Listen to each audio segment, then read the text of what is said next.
Today we continue the Life After Death series, and in today's teaching we're going to have a look specifically at relationships in heaven, because this whole series is designed to discuss what it's like for the saints who currently are in heaven, and at the end of the series we'll also have a look at what it's like for the unbelievers in Hades.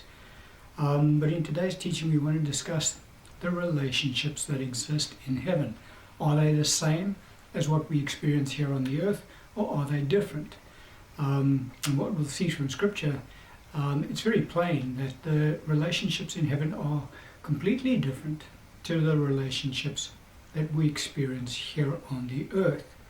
And the passage of Scripture that we'll open up with today for this discussion is in Luke's Gospel, chapter 12, verse 51 to 53.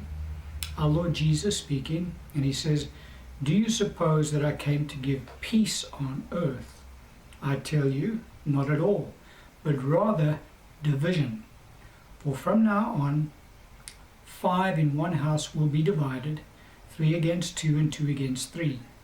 Father will be divided against son, and son against father, mother against daughter, and daughter against mother, mother-in-law against her daughter-in-law, and daughter-in-law against her mother-in-law." And so in this passage of Scripture, our Lord is revealing to us what transpires in families that encounter the kingdom of God, because not everybody in the family gives their heart to the Lord Jesus Christ. Now that does happen from time to time. Whole households come into the kingdom of God at the same time, but quite often that doesn't happen. In fact, the majority of the cases, that's not the case. There is 1 or 2 members of the family that give their hearts to the Lord, while the others choose not to.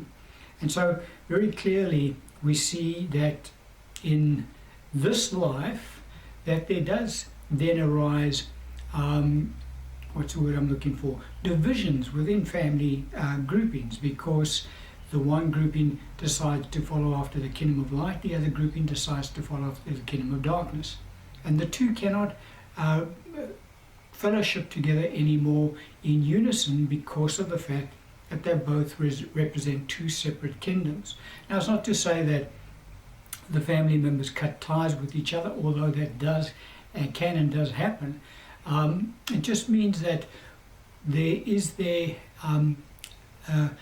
split between the family members because of the fact that now each of the different camps have different values, and the values are completely opposite to each other. Light and darkness cannot fellowship with each other, the Bible teaches us. And so very clearly the Bible, our Lord teaches us this concept that when his kingdom breaks in on a family, it does cause disruption within the family. And our Lord says he's come here to cause division, and the division is obviously between the 2 different kingdoms. Now that division that takes place obviously impacts on the relationship of the families, father against son, son against father, etc., etc. But it's not only in this life, but obviously in the life to come.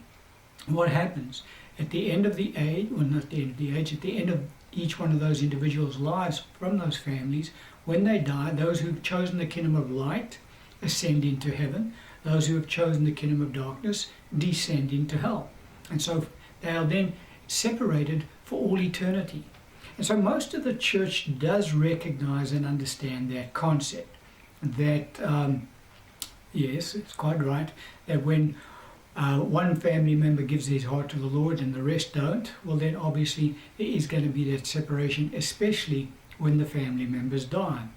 But what the church doesn't normally understand is this particular concept which our Lord taught around the same issue. And we pick up his teaching on the subject in Mark's Gospel, chapter 12, verse 24 and 25. Scripture says, "Jesus answered and said to them, Are you not therefore mistaken, because you do not know the Scriptures, nor the power of God? For when they rise from the dead, they neither marry nor are given in marriage, but are like angels in heaven." And so as I say, most of the church recognizes, okay, when people die and one family member chooses the kingdom of darkness over the other family members choosing of the kingdom of light, they go to different destinations and they are thus separated for all eternity, never again to acknowledge one another as family members. But our Lord in this passage of Scripture takes the concept one step further, because he says to us in this passage, guys, when you get into heaven, the family relationships that you experience on this earth also disappear. So just as the family relationships that we experience on the earth disappear when our brothers and sisters in the natural die and go to hell and we go to heaven for argument's sake, so it is that even members of the same family who ascend into heaven, both the relationship that they enjoyed on the earth as family members ceases to exist. It no longer applies in heaven. Those relationships become annulled, basically. And our Lord highlights the truth by talking around the concept of marriage. And he said there is no marriage in heaven. And so when married couples who are both married in the Lord go to be with our Lord Jesus in heaven, they are no longer married in heaven. They do not recognize that relationship any longer. Heaven no longer recognizes that relationship. Our Lord said they neither marry nor are given in marriage. And so we do not have husbands and wives in heaven. So if you and your spouse both die together for argument's sake, and you both go to be with the Lord, you will no longer be husband and wife before the Lord. You will now be a brother and sister before the Lord and his children, basically. But the relationship of husband and wife is done away with in heaven. So what does that do to the relationship of parents and children? Because if there are no husbands and wives in heaven anymore, what about fathers and mothers and sons and daughters? Are there those relationships? Well, no. Just as the marriage relationship doesn't exist in heaven, so it is that parental relationships do not exist in heaven either. All of these relationships are done away with completely when we get into heaven. They're completely abolished. And it's not an abolishment, thou shalt not. It's just a case of those who ascend into heaven recognize that those relationships have become null and void. They do not translate into eternity.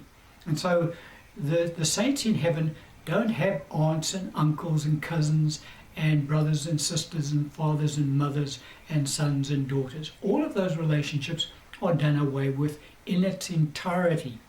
And so it's a truth that we need to recognize and we need to understand if we're to get our minds around what heaven is like for the saints those who are up there currently, and for the saints who are going to go there at the end of their lives. Our Lord again talks around the same concept when he was on the earth. He's the one really who has introduced this concept to us. For the scriptures that we have quoted so far are all the Lord's words. This is what he has taught on the subject. And he certainly obviously does know what he's talking about. But again, our Lord speaks around the same concept when he was on the earth in Matthew's Gospel, Matthew chapter 12, verse 46 to 50. The scripture says, while he was still talking to the multitudes, behold, his mother and brothers stood outside, seeking to speak with him. Then one said to him, look, your mother and your brothers are standing outside, seeking to speak with you. But he answered and said to the one who told him, who is my mother and who are my brothers? And he stretched out his hand toward his disciples and said, here are my mother and my brothers.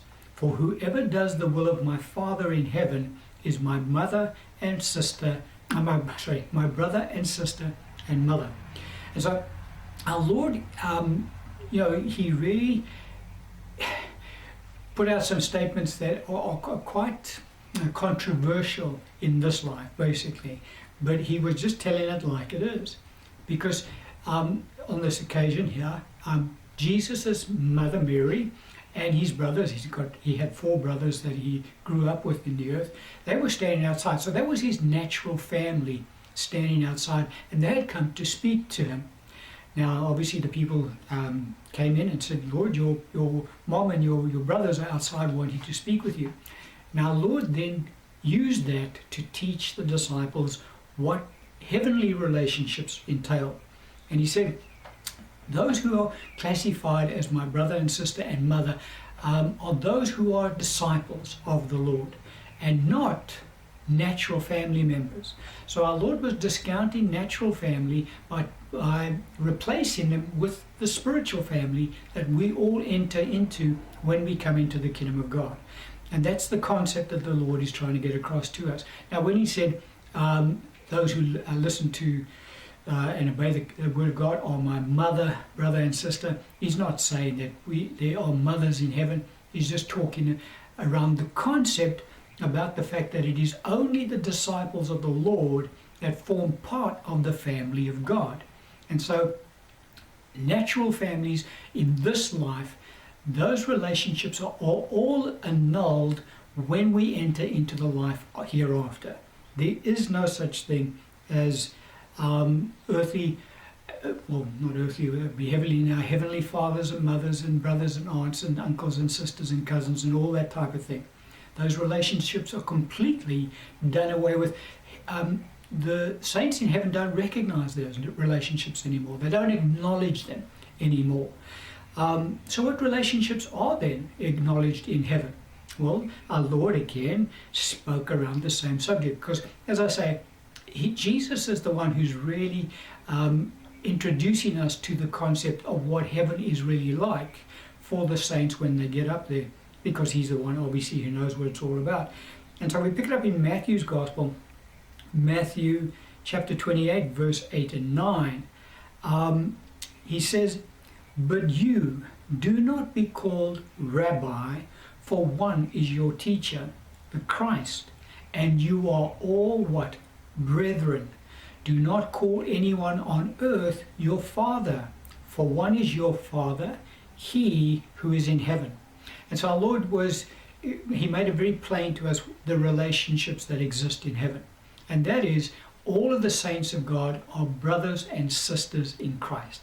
Period. That's it. And all of the saints of God are sons and daughters of God the Father. And so they all have one Father who is God, and they all have one family relationship, which is their brothers and sisters in Christ. Even the Lord Jesus Christ himself is our brother in the Lord, our oldest brother, obviously, and he has preeminence in all things. But nevertheless, he is not ashamed to call us brethren, the book of Hebrews teaches us. Why? Because we are all born of God, as he is. Again, that's the book of Hebrews. And so, very clearly, the heavenly relationships that exist in heaven among the saints are that of brother and sister in Christ and son and daughter of God. Nothing else is acknowledged by any saint in heaven. They do not acknowledge, even though they were married as spouses when they were on the earth, they do not acknowledge each other as husband and wife in heaven any longer. Children who go to be with the Lord and their earthly parents have gone ahead of them, they do not acknowledge those individual saints as father and mother anymore. They recognize each other as brother and sister in Christ, because those are the only relationships that exist in heaven. Now again, as I say, it's not to say that we dishonor those family relationships here on the earth. The Bible does teach us to honor our parents. God expects us to still submit to this life's hierarchy that he's put in place, because God has put the family relationships in place in the earth. And so we still acknowledge the family relationships of our natural family members. But we're talking about in this series what it's like in life after death. So what are the saints experiencing in heaven? And what we're saying is our Lord has taught us very clearly that all family relationships in this life are completely done away with in the life to come. And so the saints in heaven everybody recognizes each other as brothers and sisters in Christ, and they all know each other. It's not a case of they get to heaven and now they've got to be introduced to all sorts of new people they've never met before, and they have to form new relationships. Everybody knows everybody else in heaven, and we pick up that kind of an indication of that truth in Matthew 17:4. You recall when our Lord was transfigured on the mountain, and he took up with him Peter, James, and John, and two individuals appeared to the Lord to talk to him at that time, and the two individuals were Moses and Elijah. And Peter acknowledges straight away. He said, "Lord, do you want us to make a tabernacle for you, for Moses, and for Elijah?"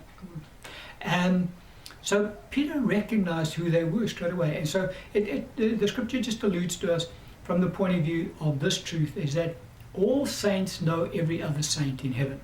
Why? Because we'll discuss it in one of the follow-up teachings about how the knowledge of the saints change once they get into heaven. But the truth is that no saint walks up to another saint and says, "Who are you?" Everybody knows everybody else up there. They're all members of the same family. They're all brothers and sisters in Christ, and they are all sons and daughters of God. And those are the only two relationships that are acknowledged in heaven, that are recognized in heaven. No other relationships are spoken about, because all other relationships pertain to this life only and not the life to come. I'm going to end the teaching on that particular point.